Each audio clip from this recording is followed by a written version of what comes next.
Perubahan iklim ekstrim mengancam produksi pangan dan menurunkan kualitas gizi pangan. Hal ini sangat berpengaruh terhadap kualitas sumber daya manusia serta kecerdasan, imunitas, dan produktivitas. Pertanyaannya, bagaimana strategi paslon untuk menghadapi dampak perubahan iklim terhadap produksi dan kualitas gizi pangan? Waktu menjawab 2 menit, Pak Muhaimin dimulai saat berbicara. Silakan. Saudara-saudara sekalian, tanpa krisis iklim pun persawahan pertanian kita tidak memiliki air dan irigasi yang memadai. Bahkan dia lebih fatal lagi dalam mengadakan pengadaan pangan nasional. Petani tidak dilibatkan dan bahkan hanya melibatkan korporasi. Ini yang harus kita rubah. Kita ingin melihat bahwa potensi petani dan seluruh produk-produknya masih sangat luar biasa. Mulai dari pengadaan lahan yang memadai. Dalam arti lahan-lahan yang ada melalui reformasi agraria. Reforma agraria menjadi prinsipnya. Yang kedua, petani kita harus kita beri pupuk yang cukup dengan harga yang terjangkau. Bahkan banyak petani punya duit sebetulnya tapi pupuknya tidak ada. Bagaimana mungkin? Yang kedua, potensi pupuk organik juga menjadi salah satu bagian penting agar produksi pertanian kita semakin berkualitas. Di sisi yang lain kita ingin program perlindungan gagal tanam gara-gara iklim juga kita berikan supaya petani kita aman, merasa aman dan yakin dengan produksinya. Pengembangan irigasi dan subsidi pupuk tidak bisa dielakkan. Tidak boleh kita melakukan pembiaran petani kita sehingga kita kekurangan pangan, petani kita tidak diberi kesempatan untuk mengisi kekurangan pangan itu. Kualitas pangan kita bergantung juga kemampuan kita memfasilitasi agar petani kita lebih produktif lagi. Dengan cara ini desa-desa kita libatkan untuk menjadi bagian dari satu kesatuan pengadaan pangan yang berkualitas, sekaligus kita hentikan untuk ketergantungan dari pangan di luar produksi kita sendiri. Baik, terima kasih. Selanjutnya kami persilakan calon wakil presiden nomor urut 2 Bapak Gibran Rakabuming Raka untuk menanggapi. Waktu Bapak 1 menit dimulai ketika Anda berbicara, silakan. Baik, terima kasih.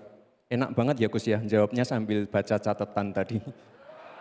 Kuncinya di sini adalah ekstensifikasi dan intensifikasi lahan. Kemarin tahun lalu kita sudah bangun pabrik pupuk di Fak-Fak.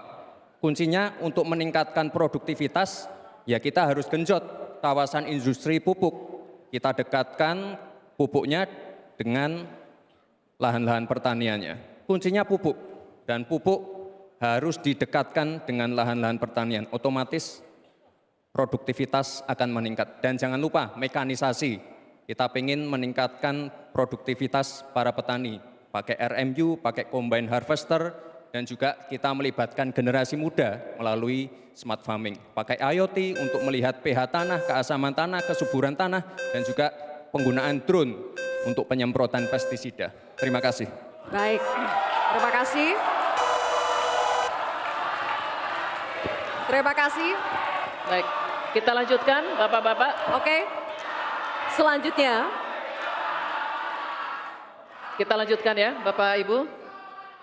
Cukup ya. Kita lanjutkan dulu.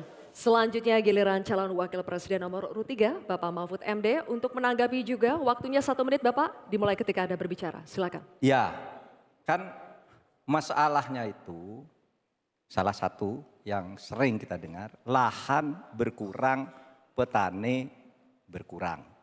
Orang desa tidak mau lagi menjadi petani karena justru rugi.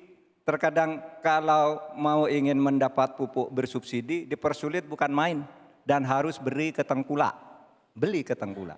Nah di sini problemnya sebenarnya bagaimana penegakan aturan-aturan itu.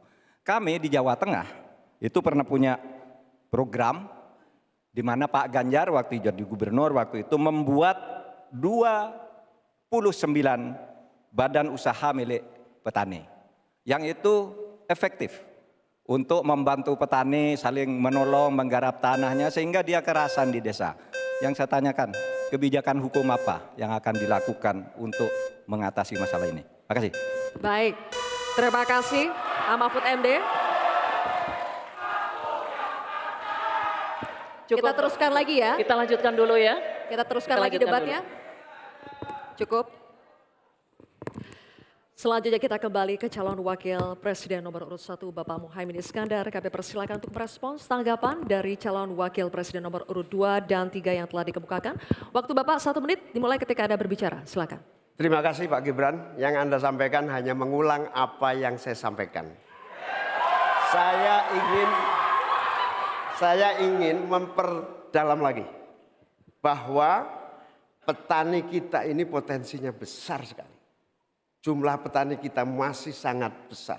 Potensi tanah kita subur masih banyak lagi. Di sisi yang lain, kita juga memiliki apa yang disebut kebutuhan pangan kita, juga pasar yang luar biasa. Nah, dalam konteks ini antara suplai kita punya potensi, antara permintaan kita juga punya sangat kuat. Oleh karena itu, pemerintah tidak boleh diam, turun tangan, jangan terlalu normatif mengatasi keadaan. Untuk Pak Mahfud, saya ingin menyampaikan bahwa seluruh perangkat undang-undang yang menyangkut perlindungan petani dan produksi kita sebetulnya lengkap. Tinggal implementasi saja dari seluruh proses hukum yang kita miliki. Kemauan politik, kesungguhan, tidak mengabaikan petani yang penting. Terima kasih Bapak Muhaimin.